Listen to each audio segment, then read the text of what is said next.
وسلم وسيدنا حسين وعلى آله وصحبه. بسم اللہ الرحمن الرحیم. السلام علیکم ناظرین. پروگرام صبح نور کے ساتھ آپ کا میزبان نذیر احمد غازی حاضر ہے.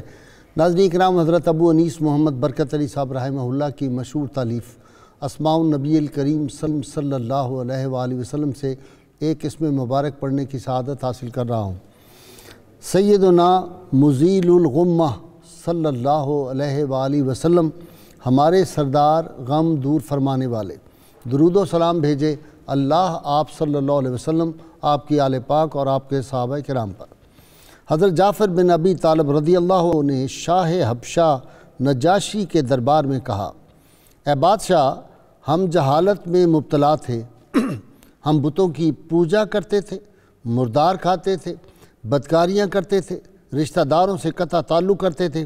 ہم ظلم اور بربریت کا شکار تھے اور غلامی کی چکی میں پس رہے تھے. اتنے میں حضور نبی کریم صلی اللہ علیہ وسلم کی ولادت باسعادت ہوئی تو آپ صلی اللہ علیہ وآلہ وسلم نے ہمیں ہر قسم کی جہالت سے نکال کر اچھائی کے راستے پر چلایا اور یتیموں، بیواؤں اور نادار کا سہارا بن کر ہر قسم کے غموں سے نجات دلائی. ناظرین کرام، حیات انسانی کے تمام شعبوں اور ادوار میں اسلام نے میانہ روی اور اعتدال کا درس دیا ہے اور یہ اسلام کا ترہ امتیاز ہے. قرآن حکیم میں اللہ کریم نے ارشاد فرما دیا: لَقَدْ كَانَ لَكُمْ فِي رَسُولِ اللَّهِ أُسْوَةٌ حَسَنَةٌ. بہترین ماڈل فار ہیومینٹی، انسانیت کے لیے بہترین نمونہ کمال ذات مصطفیٰ صلی اللہ علیہ وسلم میں رکھا ہے. گویا حیات انسانی کے جس دور میں، جس مقام پر، جس جگہ پر آپ ہوں، آپ کے سامنے جو نمونہ کمال ہو جس کو آپ نے فالو کرنا ہے، وہ ذات مصطفیٰ صلی اللہ علیہ وسلم. قرآن حکیم میں اللہ تعالیٰ نے ارشاد فرمایا کہ تمہیں میں نے معتدل امت بنایا ہے، امت مسلمہ کو معتدل امت بنایا تاکہ تم لوگوں پر گواہ ہو جاؤ اور میرے محبوب صلی اللہ علیہ وسلم تم پر گواہ ہو جائے. اسی طرح ناظرین کرام، قرآن حکیم میں ارشاد ہے: کلوا واشربوا، تم کھاؤ اور پیو لیکن فضول خرچی نہ کرو. اعتدال جو ہے یہ زندگی کے ہر لمحے، ہر شعبے میں آپ نے اختیار کرنا ہے. وہ کھانا پینا ہو، وہ لباس ہو، وہ ضروریات ہوں، وہ کسی زندگی کا کوئی معاملہ ہو، حتیٰ کہ عبادات میں بھی اعتدال کا حکم دیا گیا ہے. ناظرین کرام، آج کا ہمارا موضوع ہے اعتدال اور میانہ روی کی اہمیت اور فضیلت. اور یہ جو ساری خرابیوں کی جڑ بنتی ہے، وہ اعتدال سے جب آدمی ہٹ جاتا ہے تو گویا وہ نبی کریم صلی اللہ علیہ وسلم کے جو ارشاد گرامی ہیں ان سے ہٹ جاتا ہے. سید عالمین صلی اللہ علیہ وسلم کے حوالے سے ام المومنین سیدہ عائشہ صدیقہ طیبہ طاہرہ فرماتی ہیں کہ آپ صلی اللہ علیہ وسلم نے ارشاد فرمایا: لوگو، وہی اعمال کرو جن کی تم طاقت رکھتے ہو. اللہ تبارک و تعالیٰ کو تمہارا وہ عمل زیادہ پسند ہے جو ہمیشہ پابندی سے کیا جائے اگرچہ وہ تھوڑا ہو. زندگی میں عبادت کے معاملے میں بھی آپ نے جو ہے وہ اعتدال اختیار کرنا ہے. اسی طرح حضرت حذیفہ بن یمان رضی اللہ تعالیٰ جلیل القدر صحابی مصطفیٰ صلی اللہ علیہ وسلم فرماتے ہیں: آقا نامدار صلی اللہ علیہ وسلم نے ارشاد فرمایا: دولت مندی میں میانہ روی کتنی اچھی بات ہے، فقر و فاقہ میں اور عبادت میں درمیانی چال کتنی اچھی صفت ہے. اسی طرح سید عالمین صلی اللہ علیہ وسلم نے ارشاد فرمایا، ایک موقع پر 3 مرتبہ ارشاد فرمایا: تم درمیانی راہ اختیار کرو. حضرت بریدہ اسلمی رضی اللہ تعالیٰ راوی ہیں اس حدیث کے. فرمایا تم درمیانی راہ اختیار کرو، درمیانی راہ اختیار کرو، درمیانی راہ اختیار کرو. تاکید بلائے تاکید فرمائی ہے، اس لیے کہ جو بھی اس دین کے مقابلہ کرنے آیا وہ مغلوب ہو کر رہا. ناظرین کرام، حضرت عبداللہ بن عمر بن عاص رضی اللہ تعالیٰ عنہ فرماتے ہیں، کسی نے حضور صلی اللہ علیہ وسلم کو بتایا کہ میں ہر دن روزہ رکھتا ہوں اور ہر رات میں قیام کرتا ہوں. اس پر سید عالمین صلی اللہ علیہ وسلم مجھ سے پوچھا: کیا تم ایسا کرتے ہو؟ میرے اقرار پر آپ صلی اللہ علیہ وسلم فرمایا کہ اگر تم ایسا کرتے رہو گے تو تمہاری آنکھوں میں گڑے پڑ جائیں گے، تمہارا جسم بے جان ہو جائے گا، یعنی حضور صلی اللہ علیہ وسلم نے ایسا کرنے سے ان کو روک دیا۔ پھر سید عالمین صلی اللہ علیہ وسلم نے فرمایا کہ ہر ماہ 3 دن روزے رکھ لیا کرو، کیونکہ نیک عمل کا صلہ 10 گنا ملتا ہے، لہٰذا ایک ماہ میں 3 روزے رکھنے کا اجر پورا سال روزے رکھنے کے برابر ہے۔ میں نے عرض کیا یا رسول اللہ صلی اللہ علیہ وسلم میں اس سے زیادہ روزے رکھ سکتا ہوں، جس پر سید عالمین صلی اللہ علیہ وسلم نے فرمایا داؤد علیہ السلام والے روزے رکھ لیا کرو جو ایک دن روزہ رکھتے اور ایک دن نہیں رکھتے تھے۔ اسی طرح آپ صلی اللہ علیہ وسلم نے ارشاد فرمایا، حضرت انس رضی اللہ تعالیٰ عنہ بڑے محبوب صحابی ہیں حضور کی بارگاہ کے، یہ بچپن سے ہی آپ صلی اللہ علیہ وسلم کی خدمت میں چلے گئے تھے، فرماتے ہیں کہ آپ صلی اللہ علیہ وسلم نے مجھے فرمایا میانہ روی اختیار کرنے والا کبھی محتاج نہیں ہوتا۔ ناظرین اسلام، یہ وہ گوہر ہائے تابدار ہیں جن کو اگر زندگی میں سامنے رکھا جائے تو آدمی بہت زیادہ کامیابیاں اور کامرانیاں حاصل کر سکتا ہے۔ آج ہمارا سب سے بڑا مسئلہ یہ ہے کہ ہم ہر معاملے میں افراط و تفرید کا شکار ہو جاتے ہیں۔ سید عائشہ صدیقہ طیبہ طاہرہ ہی راویہ ہیں، فرماتی ہیں کہ آپ صلی اللہ علیہ وسلم نے ارشاد فرمایا، حضرت عثمان بن مظعون رضی اللہ تعالیٰ عنہ یہ پہلے صحابی ہیں جن کو جنت البقیع میں دفن کیا گیا تھا ہجرت کے بعد، بہت جلیل القدر صحابی تھے، آپ صلی اللہ علیہ وسلم نے خود ان کی نماز جنازہ پڑھائی۔ ان کے بارے میں آپ کو اطلاع ملی کہ کثرت ریاضت ان کی پتہ چلی، آپ نے انہیں بلایا اور تلقین فرمائی، اے عثمان کیا تم نے میرے معتدل طریقے سے اعراض کیا ہے؟ تم نے میرا طریقہ جو ہے وہ چھوڑا ہے، اس پہ عمل نہیں کر رہے؟ میں تو سوتا بھی ہوں، میں نماز بھی پڑھتا ہوں، روزہ بھی رکھتا ہوں، افطار بھی کرتا ہوں، عورتوں سے نکاح بھی کرتا ہوں۔ عثمان اللہ سے ڈرو، تمہارے گھر والوں کا تم پر حق ہے، تمہارے مہمان کا تم پر حق ہے، روزہ رکھو اور ناغہ بھی کرو، نفل نماز پڑھو اور سویا بھی کرو۔ ناظرین کرام، یہ وہ اعتدال کے راستے ہیں، اور زندگی میں ہمارا جو معاملہ ہے، میں کل ہی یہ ذکر کر رہا تھا کہ میں نے دیکھا کہ لوگ ایک دن جب کسی سے خوش ہوتے ہیں تو اس کو غوث الاعظم اور جنید بغدادی کے برابر کر دیتے ہیں، اور اگر اس کو ناراض ہو جائیں تو پھر ابلیس کے دوستوں میں اس کو شامل کر دیتے ہیں۔ ہمارے یہ رویے جو ہیں، اعتدال سے ہم ہٹ گئے، شادی بیاہ کے موقع پر ہم نے اعتدال کو چھوڑ دیا، ہم نے اپنی سیاست میں اعتدال کو چھوڑ دیا، ہم نے اپنی معاشرت میں، معاش میں، ہم نے لوگوں کی خدمت میں اعتدال کو چھوڑ دیا۔ ایک دن ہم کہتے ہیں کہ ہم سب کچھ غریبوں پہ لوٹا دیں گے، دوسرے دن ہم کہتے ہیں کہ ہم مدینہ بھی نہیں جانے دیں گے، ہم ان پہ جگہ ٹیکس لگا دیں گے۔ یہ جو ہماری بے اعتدالیاں ہیں، ہمارے حکمرانوں کی شاہ خرچیوں نے اس ملک کو تباہ و برباد کر کے رکھ دیا۔ یہ بھی بے اعتدالیاں سی۔ باتھ روم 2-2 کروڑ روپے کے بنتے تھے، جس طرح کی گاڑیاں ہیں، 40 گاڑیوں کا قافلہ چلتا ہے جب صوبے کا سربراہ جاتا ہے، تو یہ بے اعتدالیاں جو ہیں انہوں نے تباہ کر دیا۔ لوٹ جا عہد نبی کی سمت رفتار جہاں، پھر میری پسماندگی کو ارتقا درکار ہے۔ ناظرین کرام، آج کا میرا موضوع اعتدال اور میانہ روی کی اہمیت و فضیلت۔ میرے ساتھ آج شریک گفت میری اس علمی بزم میں جناب پروفیسر سعید احمد خان صاحب، بزرگ استاد، اور ان کے ساتھ نوجوان اسکالر ہیں، صوفی بہت بڑے، ڈاکٹر محمد نوید اظہر۔ نوید اظہر کو اعتراض رہتا ہے کہ آپ لوگوں کو میرے بارے میں بتا دیتے، تو میں یہ کرتا ہوں کہ لوگوں کو پتہ چلے کہ ہمارے نوجوانوں میں ایسے لوگ بھی باعمل ہیں اللہ کی توفیق سے۔ ان کے ساتھ ہی نوجوان اسکالر پروفیسر بشارت صدیق اظہار بھی، آپ تینوں کا بہت بہت شکریہ۔ جی خان صاحب، اعتدال، میانہ روی۔ بسم اللہ الرحمن الرحیم۔ ہم اللہ کریم کا جس قدر بھی شکر ادا کریں وہ کم ہے کہ اس نے ہمیں اسلام جیسی نعمت سے نوازا ہے، سبحان اللہ، جس کے بارے میں پروردگار عالمین نے ارشاد فرمایا کہ ان الدین عند اللہ الاسلام۔ اب اسلام کی جو خوبیاں ہیں ان میں سے ایک وصف اعتدال اور میانہ روی ہے جو انسانی زندگی میں حسن لاتا ہے، جی، انسان کو بے شمار خرابیوں سے بچاتا ہے، ٹھیک، اور اس کے لیے ایسی شاہراہ کا تعین کرتا ہے کہ جس میں وہ مشقت میں نہ پڑے، اس کو تکلیف نہ ہو۔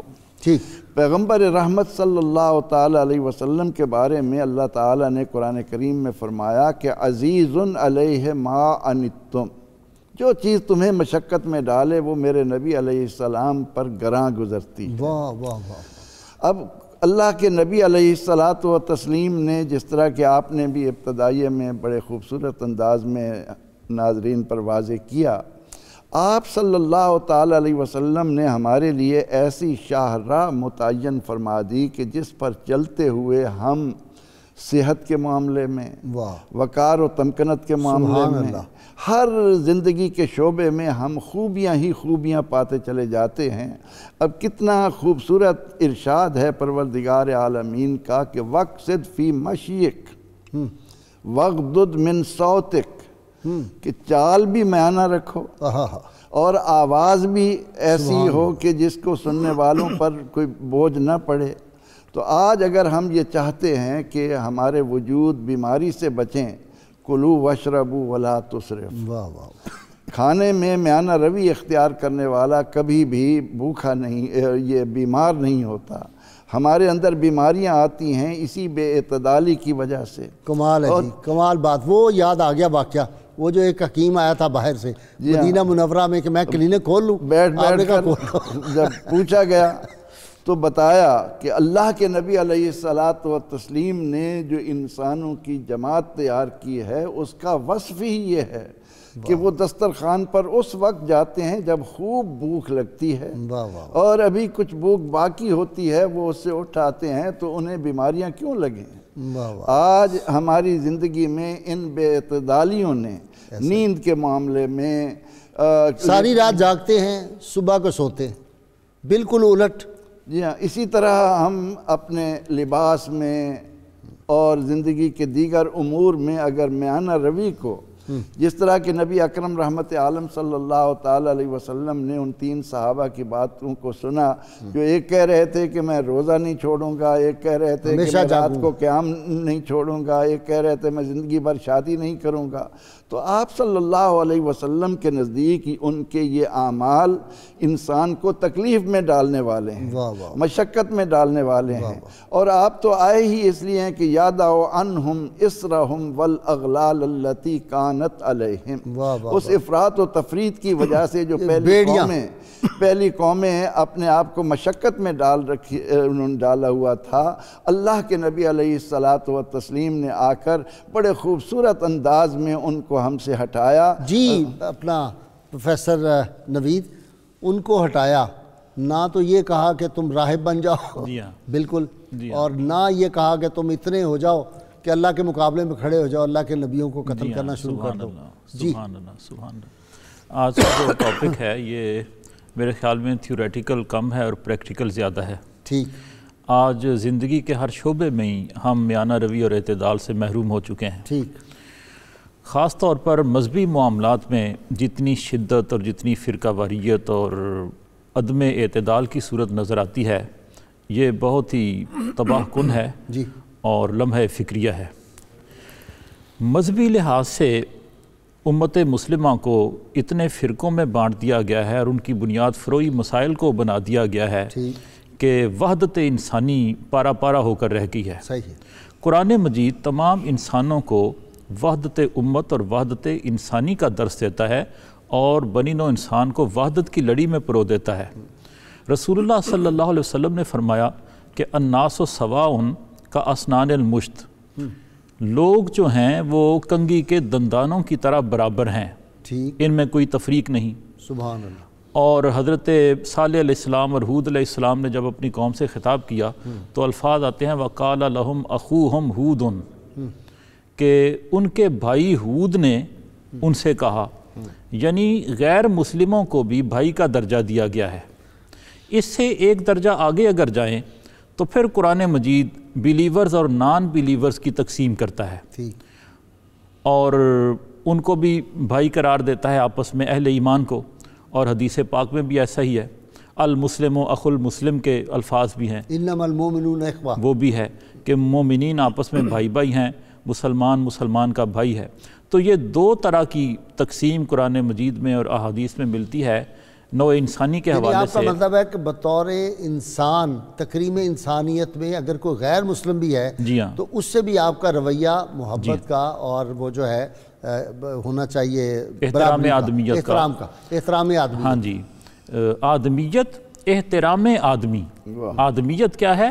آدمی کا احترام کرنے کا نام ہے۔ آدمیت احترام آدمی، باخبر شو از مقام آدمی۔ آدمی کے مقام سے باخبر رہے۔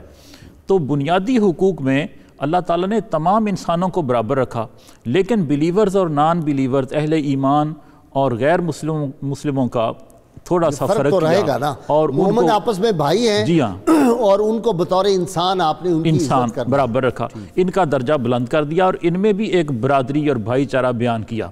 اب صورتحال یہ اس ہے، کا مطلب ہے رنگ کے، نسل کے، صوبائی فتنے سب اسلام نے ختم کر دیا۔ سب اسلام نے ختم کر دیا۔ اس سے زیادہ کسی قسم کی تفریق اور فرقہ واریت قرآن کے نزدیک جائز نہیں ہے۔ ٹھیک، اللہ تعالیٰ قرآن مجید میں فرماتے ہیں وَاعْتَصِمُوا بِحَبْلِ اللَّهِ جَمِيعًا وَلَا تَفَرَّقُوا، اللہ کی رسی کو مضبوطی سے تھام لو اور فرقہ واریت میں نہ پڑو۔ ایک اس ہو سے بھی مسلم زیادہ حرم کی پاسبانی کے لیے، نیل کے ساحل سے لے کر تاب خاک کاشغر۔ اب تو کاشغر کا بھی لوگوں کو نہیں پتا جی تاب خاک کاشغر جی۔ بسم اللہ الرحمن الرحیم والصلاة والسلام علی سید الانبیاء والمرسلین۔ قرآن مجید فرقان حمید میں اس امت کو امت وسط قرار دیا گیا اور بہترین امت قرار دیا گیا، اور اس امت کے فضائل میں سے خیر امت، جی بالکل، اور اس امت کے فضائل میں سے یہ ایک فضیلت ہے کہ یہ امت وسط ہے۔ حضور نبی کریم صلی اللہ علیہ وسلم نے جو اعتدال اور میانہ روی اور توازن کے حوالے سے تعلیمات ہیں، ہمارے ہاں یہ ہے کہ ہم اکثر ان کو مال کے حوالے سے ایک لمٹ کے اندر حدود میں لے آتے ہیں کہ مال کے ساتھ میانہ روی کو حکم دیا گیا، لیکن آپ دیکھیں کہ اسراف جو ہے اگرچہ عام طور پر اس کا استعمال تو مال کے لیے ہوتا ہے، لیکن یہ زندگی کے ہر شعبے کے اندر ہے، اور اس کا معنی ہے تجاوز نہ کرنا، وہ اقوال میں بھی ہے اور افعال کے اندر بھی۔ اچھا بسنت تو جائز ہے نا اس میں کہ نہیں؟ جی نہیں، دیکھیں بسنت بھی جائز نہیں، دیکھیں وہ اسراف کے زمرے میں، اسراف کے زمرے میں بھی ہے، اور شیطانی فعل ہے آپ کا مطلب کہنے کا؟ بالکل جی۔ اب نبی اکرم صلی اللہ علیہ وسلم نے جو امت وسط کے حوالے سے جو بات ارشاد فرمائی، دو حدیث کا مفہوم اختصار کے ساتھ میں عرض کرتا ہوں۔ حضرت عبداللہ ابن مسعود رضی اللہ تعالیٰ عنہ راوی ہیں، آپ فرماتے ہیں کہ نبی علیہ السلام نے ایک سیدھی لکیر کھینچی، اور سیدھی لکیر کے ساتھ آپ نے فرمایا کہ یہ صراط مستقیم ہے۔ اس کے بعد آپ نے دائیں بائیں کچھ لکیریں کھینچی اور آپ نے فرمایا کہ یہ شیطان کے راستے ہیں۔ اب حضرت جابر رضی اللہ تعالیٰ عنہ اس کو کہتے ہیں الخط الاوسط، یہ جو صراط مستقیم تھا یہ درمیانی لکیر تھی، اس کے جو دائیں بائیں تھے یہ تھی افراط اور تفرید کی لکیر۔ اس سے حضور صلی اللہ علیہ وسلم نے منع کیا کہ یہ جو درمیانی راستہ ہے یہ صراط مستقیم بھی ہے اور صراط اوسط ہے، درمیانی راستہ ہے۔ نہ اسراف کرو، جی بالکل، نہ گردن کے ساتھ ہاتھ کو باندھ لو، جی بالکل، نہ کنجوسی کرو، جی نہ بہت زیادہ خرچ کرو کہ تم فقر میں مبتلا ہو، محتاجی کا شکار ہو جاؤ۔ اور دوسری حدیث کے اندر، اور وہ بڑی غائز صاحب ایمان افروز روایات میں سے ایک ایمان افروز روایت ہے، آپ نے محتاط لفظ استعمال کیا۔ بالکل، میں اگر آپ یہ کہہ دیں یہ ایمان افروز ہے تو میں نے ادھر ہی پکڑ لینا تھا، ساری حدیث ایمان افروز۔ وہ روایت یہ ہے کہ نبی علیہ السلام نے ارشاد فرمایا کہ ایک راستہ ہے، اس کے دو سروں پر دائی کھڑے ہیں بلانے والے، اور اس راستے کے دونوں طرف کھلے ہوئے دروازے ہیں اور ان پر پردے لٹک رہے ہیں۔ اب وہ دائی جو ہے ایک وہ بلا رہا ہے اس راستے کی طرف، اور دوسرا منع کرتا ہے کہ ان کھلے ہوئے دروازوں کی طرف نہ جانا۔ نبی علیہ السلام فرماتے ہیں وہ راستہ صراط مستقیم ہے۔ وہ دائی کون ہے؟ فرمایا ایک دائی قرآن ہے جو اس راستے کی طرف بلاتا ہے، اور دوسرا جو کہتا ہے کہ دروازوں کی طرف نہ جانا، وہ اللہ کی طرف سے نصیحت کرنے والا ہے جس کو انسان کے ضمیر سے تعبیر کیا گیا۔ وہ کھلے ہوئے دروازے کیا ہیں؟ فرمایا کھلے ہوئے دروازے وہ حرام کام ہیں جن سے منع کیا گیا، اور ان پر جو پردے لٹک رہے ہیں وہ حدود اللہ ہیں کہ ان پردوں کو پار نہ کرنا۔ تو فرمایا کہ یہی صراط مستقیم، یہی صراط اوسط ہے، میانہ روی یہی ہے، اعتدال اور توازن یہی ہے۔ آپ دیکھیے کہ سورہ فاتحہ کے اندر حکم دیا گیا کہ دعا مانگی جائے کہ کن لوگوں کے راستے پر جن پر انعام کیا گیا، اور آگے یہ بات کہی گئی کہ ان لوگوں کے راستے پہ نہیں جو دالین اور مغضوب ہیں۔ اب ان سے مراد دو گروہ یہود و نصارہ لیے گئے، اس لیے کہ وہ افراط اور تفرید کا شکار ہو گئے۔ عیسائیوں نے کہا کہ عیسیٰ علیہ السلام خدا کے بیٹے ہیں، اور یہودیوں نے کیا کیا کہ انبیاء کرام کو قتل کیا، تو وہ افراط اور تفرید کا شکار ہو کر وہ مغضوب بھی ٹھہرے اور دالین بھی ٹھہرے۔ اور اس امت کے نام یافتہ وہ لوگ ہیں جو اعتدال کے راستے پر چلے، میانہ روی کے راستے پر چلے۔ اس لیے حدیث شریف میں آتا ہے نبی علیہ السلام نے 3 مرتبہ ارشاد فرمایا کہ حد سے تجاوز کرنے سے بچو، حد سے تجاوز کرنے سے بچو۔ اور نبی علیہ السلام نے ارشاد فرمایا، طلحہ بن عبید اللہ رضی اللہ تعالیٰ عنہ اس کے راوی ہیں کہ نبی علیہ السلام روزے کی حالت میں تھے، دودھ کے اندر شہد ملا کر آپ کو پیش کیا گیا، تو آپ نے روزہ افطار کرنے کے بعد فرمایا، اے طلحہ بن عبید اللہ، اللہ تمہیں اس طرح عزت عطا کرے جس طرح تم نے مجھے عزت دی ہے. سبحان اور اللہ رب العزت کا کوئی بندہ جب میانہ روی اختیار کرتا ہے تو اللہ اس کو غنی فرما دیتا ہے، اور جب وہ حد سے تجاوز کرتا ہے تو وہ تنگ دست ہو جاتا ہے، اور جو بندہ تواضع اور عاجزی اختیار کرتا ہے اللہ تعالیٰ اس کو عزتیں عطا کرتا ہے، اور جو بندہ تکبر میں مبتلا ہوتا ہے رب اس کو ہلاک فرما دیتا ہے. خان صاحب آپ سے سوال ایک، یہ جو ہمارے ہاں مثلاً بعض تعارف کرانے لگتے ہیں لوگ اپنے کسی مذہبی رہنما کا، وہ کہتے ہیں رسول نما. ہر دوسرے اشتہار میں ہم دیکھتے ہیں مجدد، سردار الاولیاء، امام الاولیاء. اسی طرح ہم دیکھتے ہیں کہ ساری رات بھر محافل میلاد جاری ہیں، 3 مہینے 6 مہینے لوگ جو ہیں جی تبلیغ پہ گئے ہوئے ہیں، پیچھے گھر والے بیمار ہیں، معاملات معاشرتی خرابیاں پیدا ہو جاتی ہیں. یہ بتائیں یہ بھی یہاں بھی اعتدال کی ضرورت ہے کہ نہیں؟ یہ ثواب کے کام ہے کرتے رہیں، شام کو محفل میلاد شروع ہو گئی، نعت خوانی کی محفل، اور صبح کی اذان ہوئی گھر جا کے سو گئے. اس پہ بھی ذرا بات کر دینی چاہیے. حضور نبی اکرم رحمت عالم صلی اللہ تعالیٰ علیہ وسلم محسن انسانیت ہیں. جی آپ صلی اللہ تعالیٰ علیہ وسلم نے زندگی کے ہر شعبے میں اعتدال کو اپنانے کی سختی کے ساتھ تعلیم دی ہے. ٹھیک. جب آپ صلی اللہ علیہ وسلم کی خدمت میں یہ عرض کی گئی کہ یا رسول اللہ صلی اللہ علیہ وسلم، مدینہ کی گلیوں میں رہنے والا فلاں شخص ہر وقت عبادت میں مصروف رہتا ہے، رات دن عبادت کرتا ہے، تو آپ نے فرمایا کھاتا پیتا کہاں سے ہے؟ بتایا گیا کہ یا رسول اللہ صلی اللہ علیہ وسلم اس کے کھانے پینے کا اہتمام اس کا بھائی کرتا ہے. فرمایا اس عبادت کرنے والے سے اس کا بھائی بہتر ہے. اللہ سبحان اللہ سبحان. حضور نبی اکرم رحمت عالم صلی اللہ تعالیٰ علیہ وسلم کے قدموں میں ہمارے لیے ہر طرح کی آسائش، ہر طرح کی عزت، ہر طرح کا وقار مخفی ہے. ہمیں دامن مصطفیٰ صلی اللہ علیہ وسلم سے وابستہ ہونے کا. اب ان سوالوں کے ذرا جواب دے دیں. ایک صحابی جو آئے، نہیں یہ سوال 3 میں نے کیے آپ سے. اپنے لیڈر کو رسول نما کہہ دینا، اپنے ساری رات یہ محافل منعقد کرنا، یہ ساری باتیں، اور تبلیغ پہ 6 مہینے یہ زبان کو بے اعتدالی پر لانا ہے. سوچ سمجھ کر جس نبی اکرم رحمت عالم صلی اللہ علیہ وسلم کے روب کو اللہ تعالیٰ نے کئی میلوں تک پھیلایا ہو، اور جب ایک آدمی آپ کے پاس آئے وہ ڈرنے لگے تو آپ اس سے فرمائیں کہ بھائی کیوں خوف زدہ ہوتے ہو؟ میں تو اس ماں کا بیٹا ہوں جو گوشت خشک کر کے کھایا کرتی تھی، تو مجھ سے کیوں دور ہو رہے ہو؟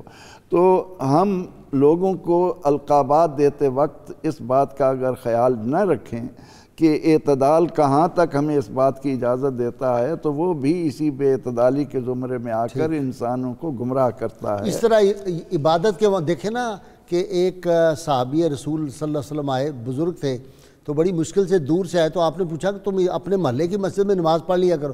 ان کا قاری صاحب تلاوت بڑی لمبی کرتے ہیں. آپ نے ان کو بلایا اور ڈانٹا. پھر آپ نے فرما بھی دیا کہ وہ امام پسندیدہ نہیں ہے جو لوگوں کو نماز میں تھکائے. اور آپ کی عادت مبارکہ یہ تھی کہ اگر آپ صبح کی نماز میں زیادہ تلاوت فرما رہے ہیں اور کسی بچے کے رونے کی آواز آتی تو فوراً آپ اس کو مختصر کر کے سلام پھیر دیتے تھے تاکہ انہیں آرام رہے. تو ہمیں اسلام نے تو آسانیاں دی ہیں. اعلان لا رہبانیت فی الاسلام، اسلام میں رہبانیت کا کوئی تصور ہی نہیں ہے. اس میں آپ صلی اللہ علیہ وسلم سے آ کر ایک صحابی جب یہ عرض کرتے ہیں کہ یا رسول اللہ صلی اللہ علیہ وسلم، میرے پاس جتنا مال ہے میں چاہتا ہوں کہ اس کو وقف کر جاؤں، اس کے لیے وصیت کر جاؤں کہ سارا.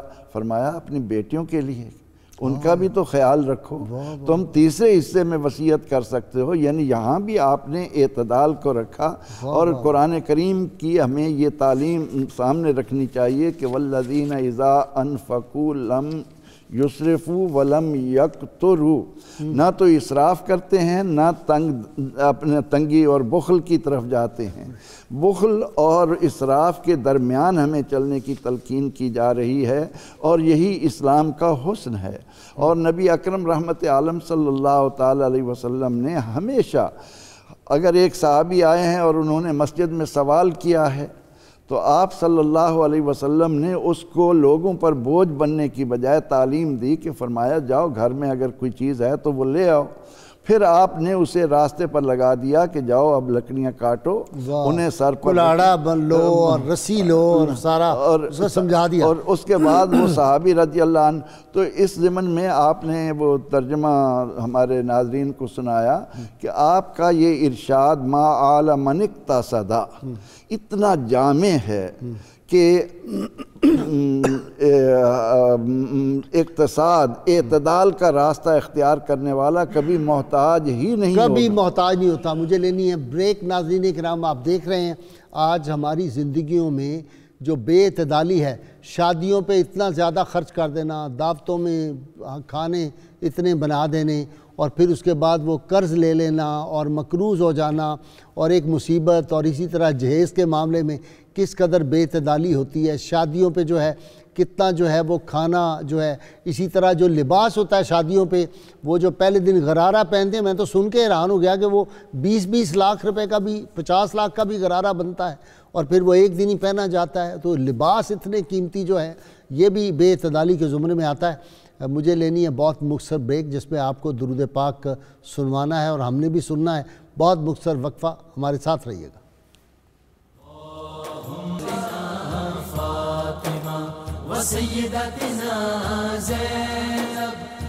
ویلکم بیک ناظرین کرام. اسلام نے اس پہ بہت زور دیا ہے کہ ہر معاملے میں زندگی میں جو ہے آپ امت وسط ہیں، اعتدال آپ کا خاصا ہے، اس پہ آپ عمل کرتے رہیں.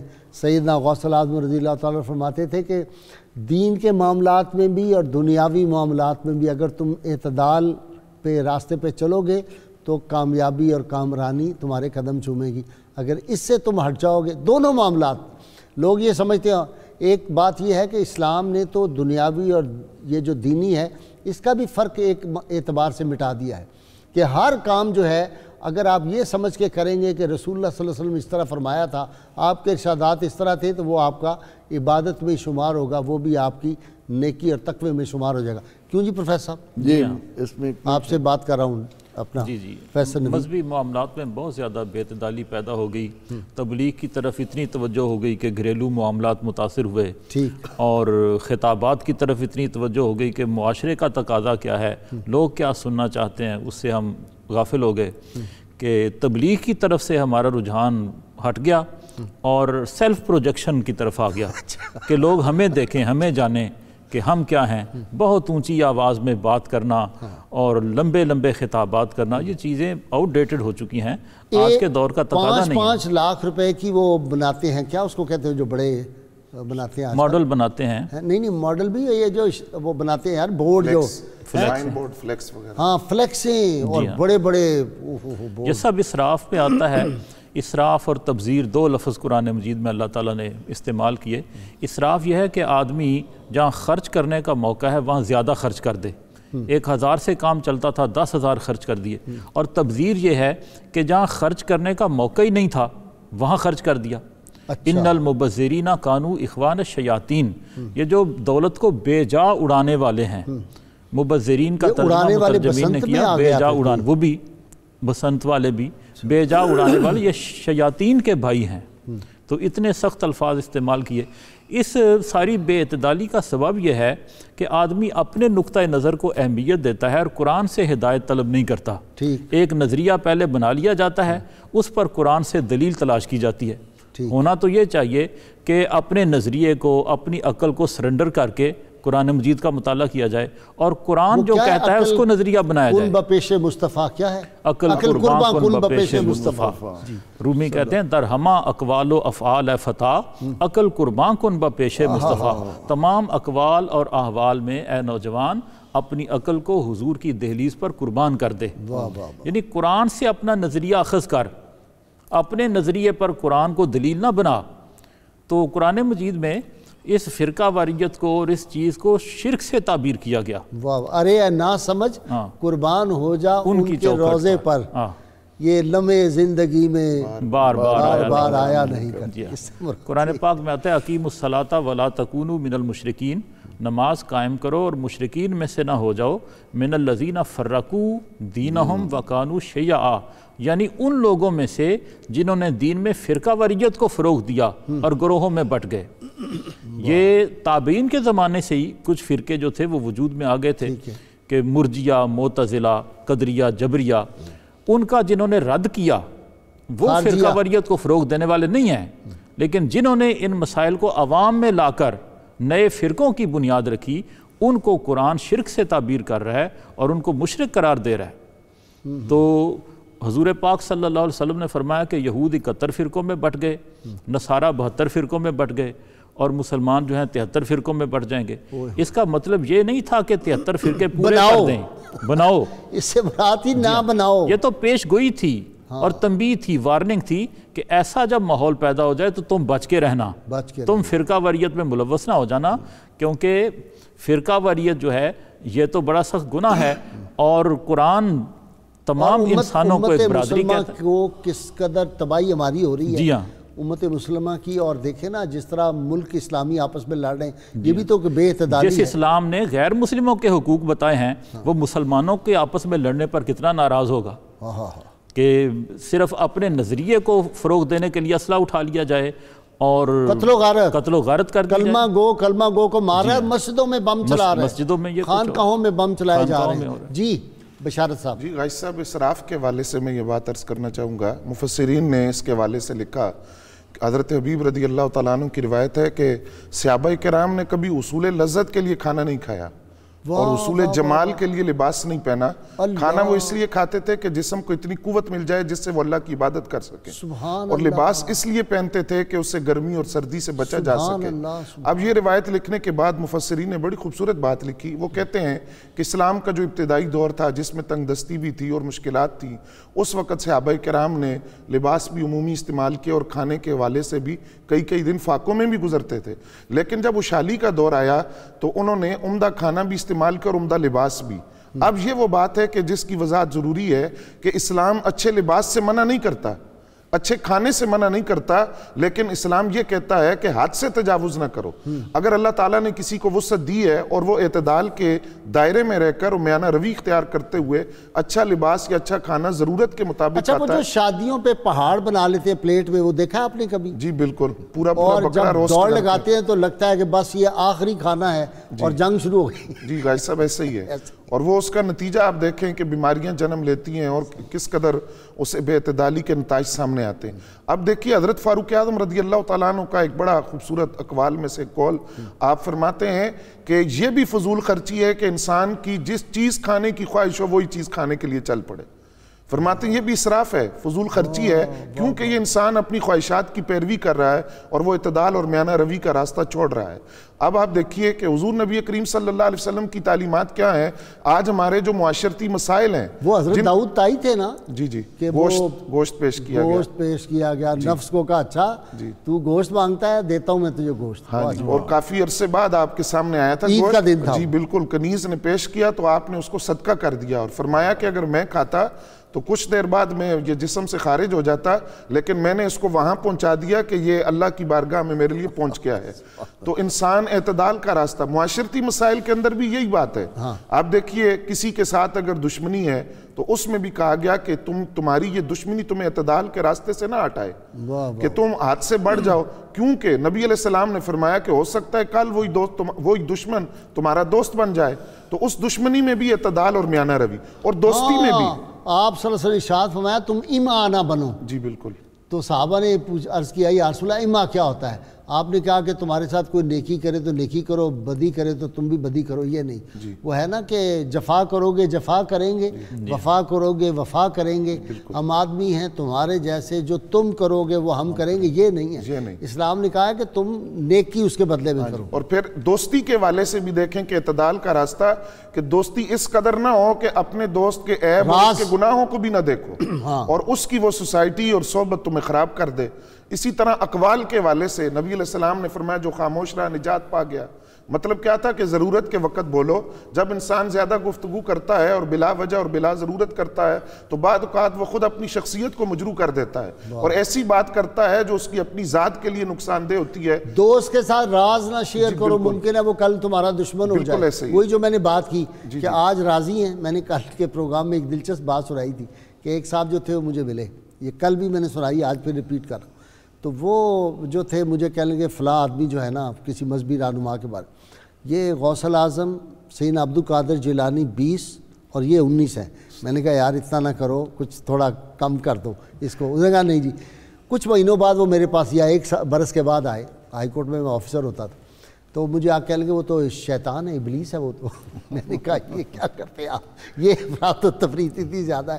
تو پہلے ہی ہمارے ہاں اگر تو خوش ہیں تو پھر آپ وقت کے جنید ہیں، اور اگر آپ ناراض ہیں تو اسی وقت آپ کو وہ جو ابرہا کے ساتھ شامل کر دینا ہے، یا آپ وہ کیا تھا سندھ والا جو محمد بن قاسم نے جس کو راجہ طاہر ہے راجہ طاہر بنا دیں۔ تو یہ بھی افراط و ہمارے جو معاشرتی رویے ہیں ان میں بھی ہمیں ایک اعتدال کی کیفیت آپ دیکھیں نا آئلی زندگی جو تباہ ہوتی ہے غازی صاحب، اس کے اندر بھی یہی وجہ ہے، بے اعتدالی ہے اور میانہ روی سے ہٹ کر۔ اور اولاد کے والے سے آپ دیکھیں کہ ایک صحابی آئے اور انہوں نے عرض کیا کہ حضور میں آپ کو گواہ بنانے آیا ہوں۔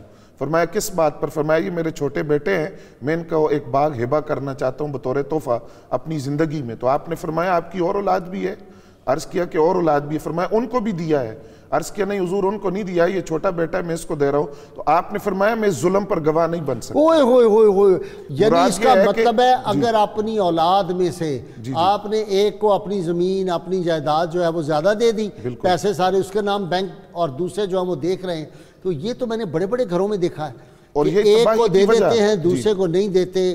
میں نے اس طرح کے باپ دیکھے ہیں کہ بیٹوں پہ سارا کچھ قربان کیا ہوا ہے، بیٹی رو رہی ہے، اس کے گھر کھانے کو نہیں ہے۔ ظلم ہے جی، اور اسی میانہ روی سے ہٹ کر ہمارا جو خاندانی نظام ہے وہ تباہ ہو جاتا ہے۔ اور بھائیوں میں دشمنی، بھائیوں میں دشمنی۔ جی بالکل۔ ایک اور بات اختلاف رائے کے حوالے سے جو ڈاکٹر صاحب قبلہ تفصیلی گفتگو کر چکے، اختلاف رائے کے حوالے سے کہ وہ رائے کا اختلاف ذاتیات کا اختلاف نہ بنے، میانہ روی یہ ہے کہ وہ رائے کا اختلاف رہے۔ ڈاکٹر نوید میں آپ کو بڑی افسوسناک بات کرنے لگا، پاکستان کی بہت بڑی انڈسٹریلسٹ فیملی، جی بھائی ارب پتی، جی ہاں کھرب پتی، انڈسٹریز پتہ نہیں صاحب ہی کوئی نہیں، اور بہن نے علاج کرانا تھا تو مجھ سے رابطہ کیا کہ مجھے کچھ پیسے دے دیں، میں نے علاج کرانا ہے۔ میں تو بالکل یعنی مجھے ایسے جیسے پسینے آ گئے اور میں ورطہ حیرت میں آ گیا کہ یہ جو انڈسٹریز، یہ جو ارب خرب روپے لے کے تم مر جاؤ گے کل کو، اور بہن کے علاج کے لیے پیسے نہیں ہیں، تم نے کوٹھیوں پہ قبضہ کیا ہوا ہے، بہن کرائے کے مکان میں رہتی ہے۔ اس طرح کے واقعات میں دیکھتا ہوں۔ ایک بیٹا جو ہے اس کو ساری جائیداد دے دی ہے، دوسرے بیٹے جو ہے وہ دیکھ رہے ہیں، باپ جو ہے وہ اگر کوئی دوسری بیوی کر لی ہے اس کا جو اولاد ہے اس کی طرف زیادہ دھیان ہے، جو پہلی بیوی ہے اس کی اولاد کی طرف اس کی طرف دھیان نہیں۔ یہ بھی بے اعتدالیوں میں آتا ہے۔ پھر وصیت نہیں کرتے، اپنی زندگی میں وصیت کر کے جانا چاہیے، اسی طرح چھوڑ جاتے ہیں، بعد میں کچھ جو ورثاء ہیں وہ سڑکوں پہ پھر رہے ہوتے ہیں، رو رہے۔ ابھی ایک پیر کی والدہ کا یہ کلپ چل رہا تھا، پاکستان کا ایک بڑا نامور خانقاہ کا پیر ہے، اس کی والدہ آئی ہوئی تھی اور کلپ اسے کیا ہوتا کہ گھر سے نکال دیا ہے، جائیداد پہ قبضہ کر لیا ہے اور میں اس کی ماں ہوں۔ بتائیں یہ لوگوں کو یہ ہدایت دیں گے؟ یہ پیر ہو سکتے، یہ شیخ ہو سکتے۔ غازی صاحب اسی بنا پر اسلام نے ذوی القربہ ہمارے سامنے رکھا کہ رشتہ دار پہلے ہیں، ذوی القربہ والیتامی والمساکین، ان کے لیے 2 اجر رکھے گئے کہ ان کو دیکھا جائے تاکہ معاشرے کے اندر اس کی بنا پر بھی بے اعتدالی نہ آئے۔ اور اس میانہ روی کے حوالے سے ایک اہم بات جو ہمیں پہنچانی ہے وہ یہ کہ جہاں ہم شادی بیاہ کے معاملات میں یہ مہندی ہے، یہ فلاں ہے، اس میں بے اعتدالیاں کرتے ہیں، وہ ایک ہمارا معاشرتی ناسور بن چکا ہے۔ لیکن اس کے ساتھ ساتھ ہمیں مذہبی رویوں کی طرف بھی دیکھنا ہے کہ ہم کل شریف کے نام پر کس قدر بے اعتدالیوں کا شکار ہو جاتے ہیں۔ اب اسلام نے کل فرض تو نہیں رکھے اور اس کے لیے اتنا حکم تو نہیں دیا کہ آپ لوگوں سے ادھار لے کر ناک رکھنے کے لیے آپ اس طرح کے رویے اختیار کریں۔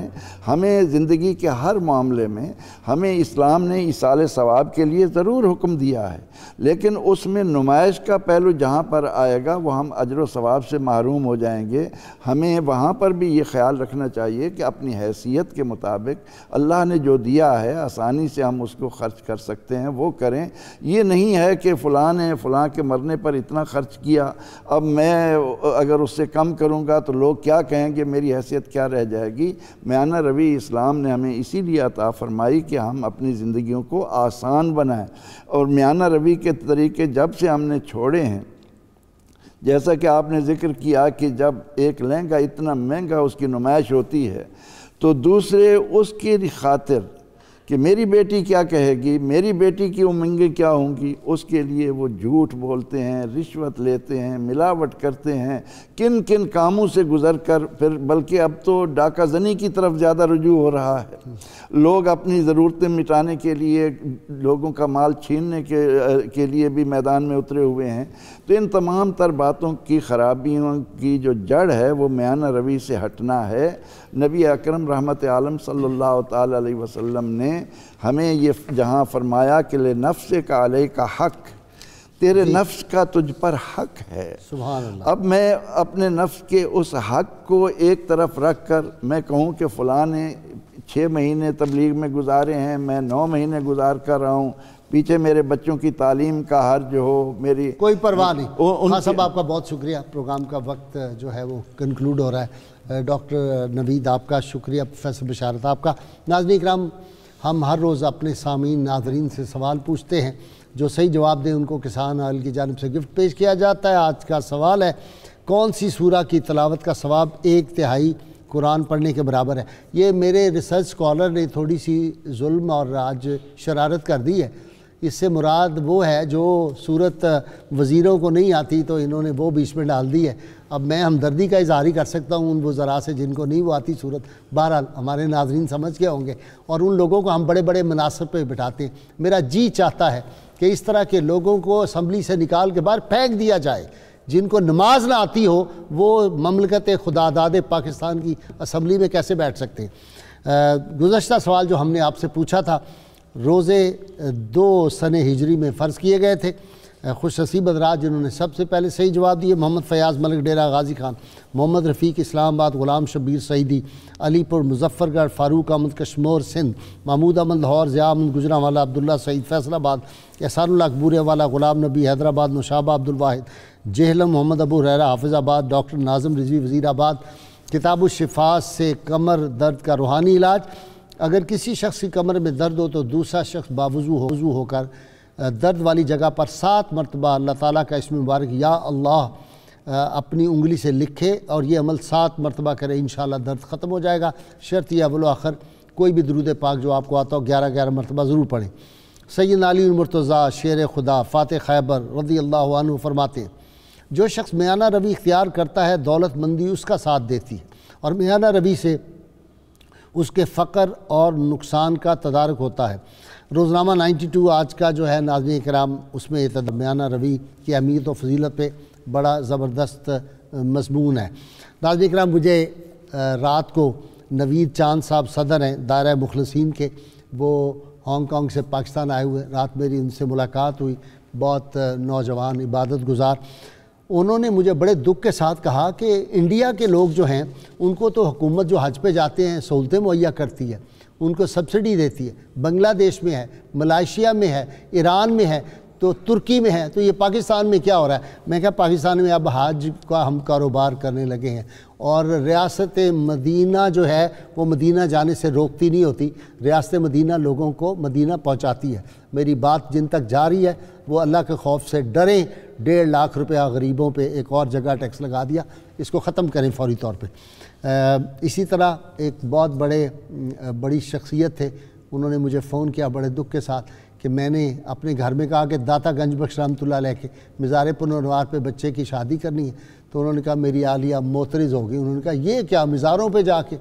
تو میں یہ کہنا چاہتا ہوں کہ اس لیے داتا گنج بخش کے مزار اور ان کی جو مسجد میں جا کے نکاح پڑھانا چاہیے کہ رسول اللہ صلی اللہ علیہ وسلم فرمایا آدمی کی قبر یا دوزخ کے گڑھوں میں سے گڑھا ہے، جنت کے باغوں میں سے ایک باغ ہے، تو بھائی جنت کے باغوں میں جا کے نکاح کرنا چاہیے، کتنا وہاں پہ ثواب ہوگا، اللہ کی رحمتوں کی جگہ ہے، برکات نصیب ہوتی ہیں۔ اسی طرح داتا صاحب پہ جگہ ٹیکس کی بات میں کرتا رہتا ہوں، خدا کے لیے اس پہ بھی ہماری حکومت جو ہے وہ اس کو انا کا مسئلہ نہ بنائے، پچھلوں کا بیڑا غرق اسی سے ہوا جگہ ٹیکس لگانے سے، اور اگر آپ حج پہ بھی جگہ ٹیکس لگائیں گے تو آپ سوچ لیں آپ کا انجام کیا ہوگا۔ یہ حکومتیں تھوڑی وقتی ہوتی ہیں۔ ناظرین کرام، آج ایک درویش صرف میرے بس میں ہو، میں یونیورسٹیوں کالجوں میں جاتا ہوں تو میں کہتا ہوں میرے بس میں ہو تو جہان دانش جناب احسان دانش کی کتاب میں کورس میں لگا دوں اتنی محنت اور مسلسل انہوں نے محنت کی تھی. آج ان کا یوم وصال. بہت بڑے ہمارے ملک کے شاعر تھے جناب احسان دانش. ان کا شعر پہ میں اس سے پہلے میں دعا کر لوں کہ اللہ کریم ہمیں حضور رحمت عالمین صلی اللہ علیہ وسلم کی غیر مشروط محبت لا محدود وفاداری نصیب فرمائے. احسان دانش نے کہا تھا نفس نفس پہ رحمتیں قدم قدم پہ برکتیں جدھر جدھر سے وہ شفیع آسیاں گزر گیا. جہاں نظر نہیں پڑی وہاں ہے رات آج تک وہیں سحر ہوئی جہاں سے وہ گزر گیا. اور وہ جو تھا زمانہ ہو گیا معراج شریف پہ کیا شعر کہہ دیا. زمانہ ہو گیا گزرا تھا کوئی بزم انجم سے غبار راہ روشن ہے بشکل کہکشاں. اب بھی تیار ہو جائیے نعرے کے لیے. میرے تینوں مہمان بھی میرے سامعین ناظرین مل کے زوردار نعرہ لگائیں گے.